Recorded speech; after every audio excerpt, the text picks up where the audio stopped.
Hello दोस्तों, मैं विभा दुबे। हमारे चैनल में आप लोगों का स्वागत है। मैं एक नाच गीत गा के सुनाने जा रही हूँ। अगर अच्छा लगे तो लाइक सब्सक्राइब और शेयर जरूर करना। कमेंट बताना कैसा लगा।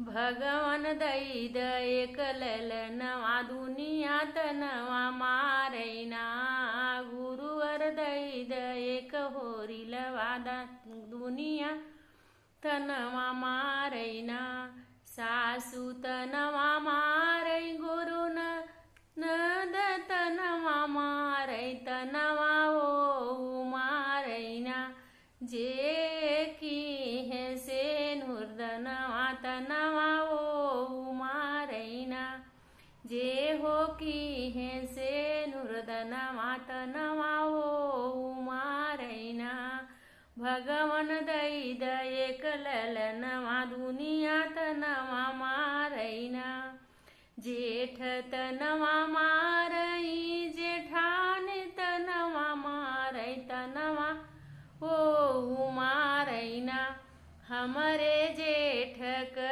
गदेल तनवा ओ मारैना, हमरे जेठ क लड़ी कवन तनवा ओ मारैना, भगवान दई एक ललनवा दुनिया तनवा मारैना, देवर तनवा मारई देवरानी तनवा मारै तनवा ओ मारैना, हमरा लहुरा देवरवा तनवा ओ मारैना, भगवान दई एक ललनवा दुनिया तनवा मारैना, जेकर हई हम बियहिया तनवा ओ मारैना, गुरुवर दई एक ललनवा दुनिया तनवा